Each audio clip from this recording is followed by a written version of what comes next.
En esta última sesión quiero hablar acerca de la crianza de nuestros hijos y quiero leer dos textos de las Escrituras. El primero está en Génesis, capítulo 18,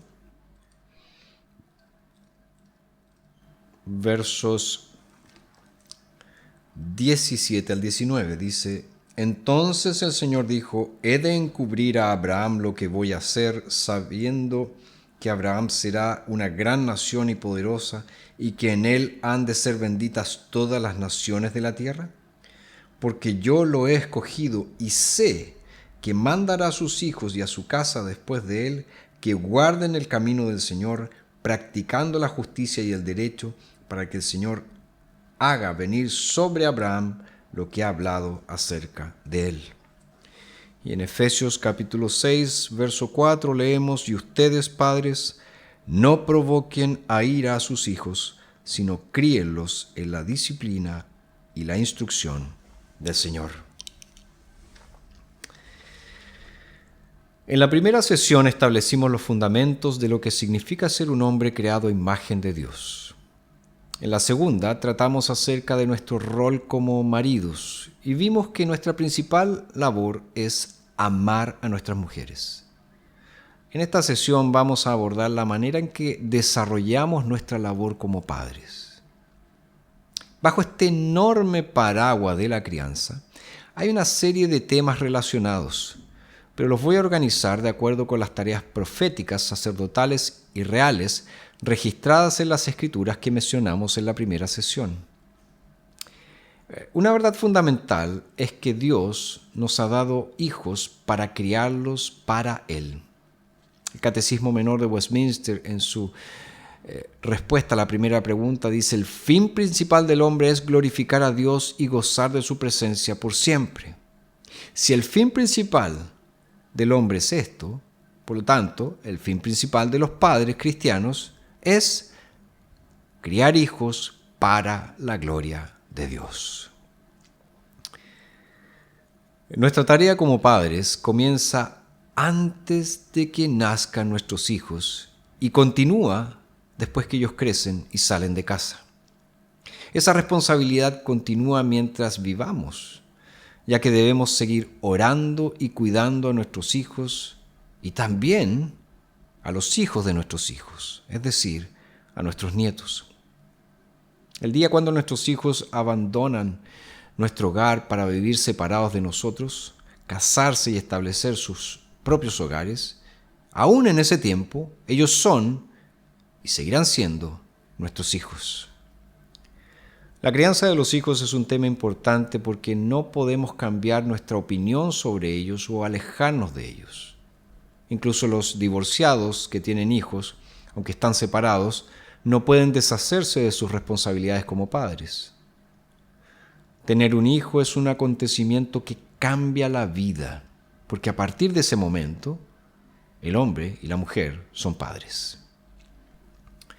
Desde el principio, tener un hijo es un paso serio, y es una oportunidad maravillosa y una tarea solemne.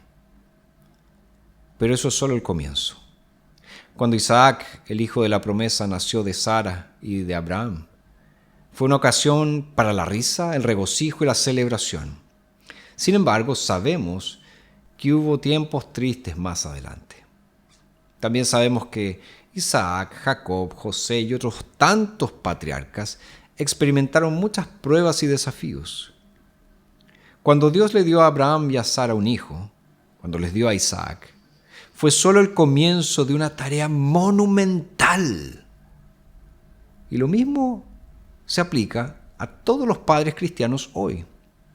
Desde el tiempo de Abraham hasta el nuestro, los creyentes han descubierto que nada pone a prueba su fe tan incesantemente como la responsabilidad de ser padres. Ahora, ¿cómo debemos ver la gran responsabilidad de la crianza de hijos? O específicamente, ¿qué lugar ocupamos en el plan de Dios como padres? Déjenme ilustrar algunos tipos de crianza.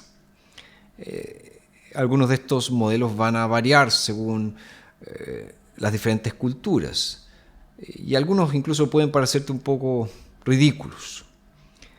Sin embargo, les aseguro que son más comunes en la sociedad en general y no son desconocidos entre los cristianos que profesan la fe bíblica. Nosotros somos propensos a caer en modelos incorrectos de crianza. ¿Cuáles podrían ser algunos de estos? Un modelo sería el de la administración del consenso infantil. Los padres que son administradores del consenso infantil gobiernan sus hogares por mayoría de votos. Estos padres dicen cosas como: niños, vamos a tener una reunión, son 6 ustedes, somos 2 adultos, vamos a votar lo que queremos hacer. A fin de cuentas, ¿no es la democracia, es decir, el gobierno de la mayoría, la mejor manera de gobernarse? Y si es eso aplicable en la sociedad, ¿no será aplicable también en la familia, en la forma en cómo criamos hijos? Claro que no. No es así como debemos dirigir nuestros hogares. Nuestros hijos no establecen las reglas. No somos administradores del consenso. No preguntamos qué quieren nuestros hijos y luego hacemos lo que ellos quieren. Pero lamentablemente, en demasiados hogares, los hijos son los que gobiernan en vez de los padres. Y Dios no puso a los hijos en autoridad sobre sus padres. Dios dio la autoridad del hogar a los padres. Un segundo modelo es el de los dispensadores de regalos. Estos padres bañan a sus hijos con presentes, con dinero, pensando que esto demuestra verdadero amor y que esto va a ganar el corazón de sus hijos. Un padre que piensa así hará del objetivo de su vida el ganar dinero, porque si él gana dinero, sus hijos van a tener todo lo que ellos quieran. Podemos pensar que tal vez muchos de estos padres sufrieron mucho cuando eran pequeños y están alimentando sus propias frustraciones al querer que sus hijos tengan todas las cosas que ellos mismos no tuvieron cuando eran pequeños. ¿Cuál es el problema con esta receta para la crianza? Es que va a producir futuros hombres y mujeres codiciosos. Cuando un hijo, una hija van al supermercado y dicen: cómprame esto, cómprame esto, cómprame esto otro, y un padre se rinde a los caprichos de sus hijos, les están dando a sus hijos todo, pero menos lo que ellos realmente necesitan, a su padre. Olvidan que lo mejor que podemos darle a nuestros hijos es tiempo, tiempo de calidad. Nuestros hijos necesitan más de nuestra presencia que de nuestros regalos. Un tercer modelo es este de los padres como una fuente de los deseos. Son aquellos que se gobiernan por sus emociones. Los niños que tienen padres así dicen: voy a pedirle a mi papá que me compre tal cosa, pero voy a esperar hasta que esté de buen humor para pedírselo. El problema es que los niños jamás saben cómo van a reaccionar sus padres. No se atreven a preguntarles muchas cosas. Y esta falta de seguridad finalmente va a demostrar que no hay pautas en el hogar, no hay reglas en el hogar, no hay consecuencias específicas para ciertas acciones. Por lo tanto, cuando un hijo rompe una regla, no sabe qué esperar. Tal vez ese día el padre lo va a retar, tal vez ese día no lo va a retar. ¿Por qué? Porque el padre se deja gobernar por los deseos. Otro modelo que podríamos mencionar es el modelo del padre autoritario. Es aquel que es el rey de la casa. Es aquel que no permite que haya disturbio alguno en su presencia. Es aquel que siempre está de mal humor. Aquel que castiga duramente a sus hijos. Aquel que gobierna la vida de sus hijos, determina lo que sus hijos tienen que hacer. Ese modelo solo puede llevar a la rebeldía.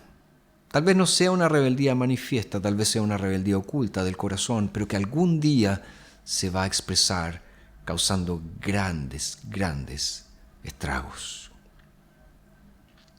Si estos modelos son impropios, ¿cuál es el modelo correcto? Bueno, es aquel que vemos en las Escrituras. ¿A qué me refiero? A los padres como representantes del mediador. Es cierto que nosotros no podemos presentarnos ante nuestros hijos como un sacrificio expiatorio por los pecados de ellos. Jesús es el único que cargó con el pecado. Pero en su triple oficio como mediador, Jesús es ungido como nuestro profeta para enseñarnos, como nuestro sacerdote para interceder por nosotros y como nuestro rey para gobernar sobre nosotros. Entonces, los padres cristianos, ungidos por el Espíritu de Cristo, son maestros por los cuales el mediador instruye a nuestros hijos. Somos intercesores que obtienen la ayuda del mediador para ellos. Somos canales a través de los cuales Él los bendice. Y como ministros de su reino, somos quienes somos usados para que Cristo gobierne sobre ellos. Veamos estos tres roles, los padres como profetas. Un profeta, para muchos de nosotros, es una persona que predice el futuro.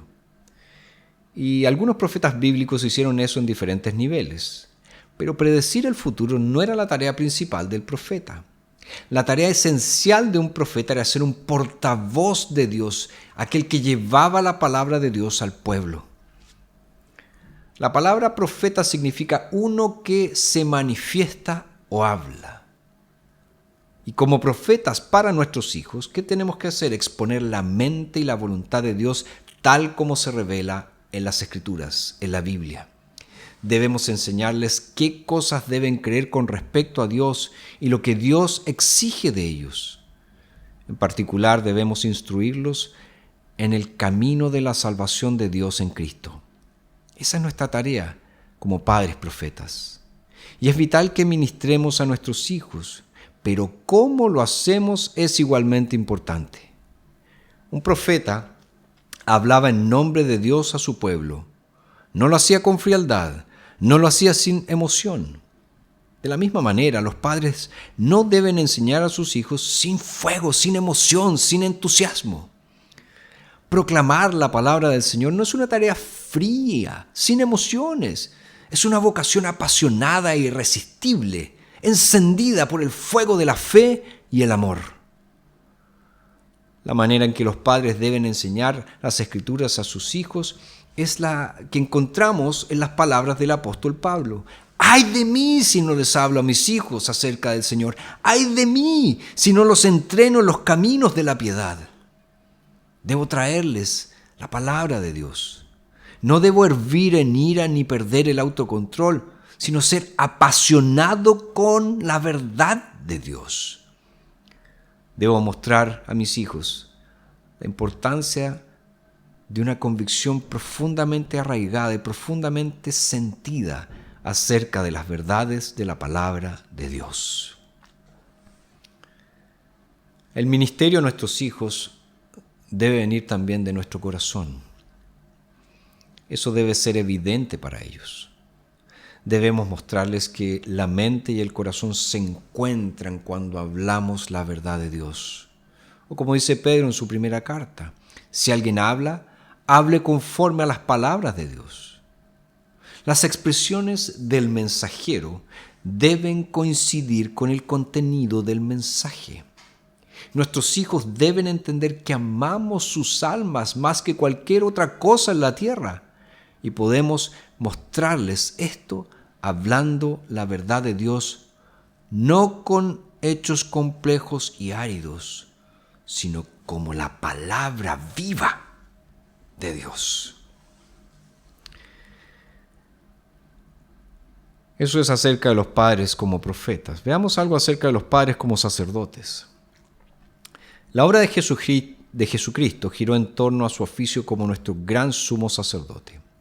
Cristo se ofreció a sí mismo como el sacrificio único por los pecados de su pueblo, asegurando la redención de todos aquellos que el Padre le dio. Cristo, resucitado de entre los muertos, ascendió a los cielos, donde, como nos dice Hebreos 7:25, vive para interceder por nosotros.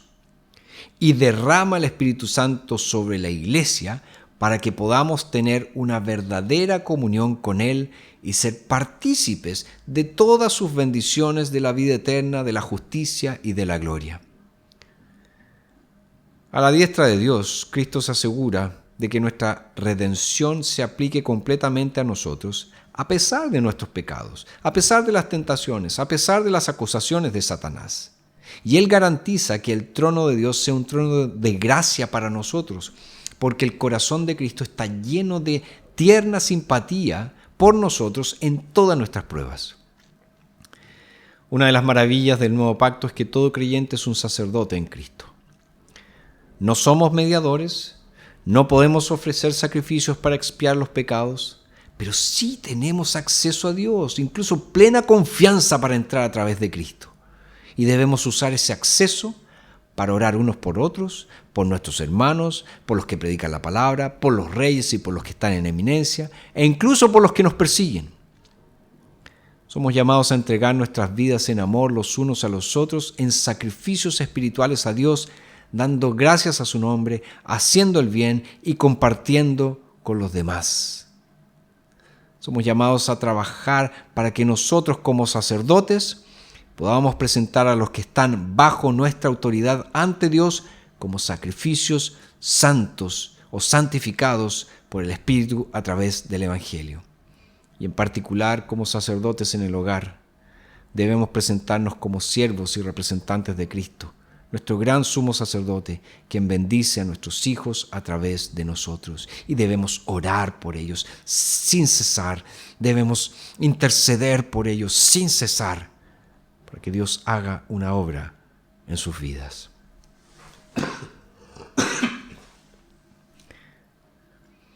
Tenemos los padres como profetas, los padres como sacerdotes, finalmente los padres como reyes. Sabemos que Jesucristo hoy reina como nuestro Rey eterno. Él ha sido exaltado, está entronizado y ha recibido poder para gobernar sobre toda la creación.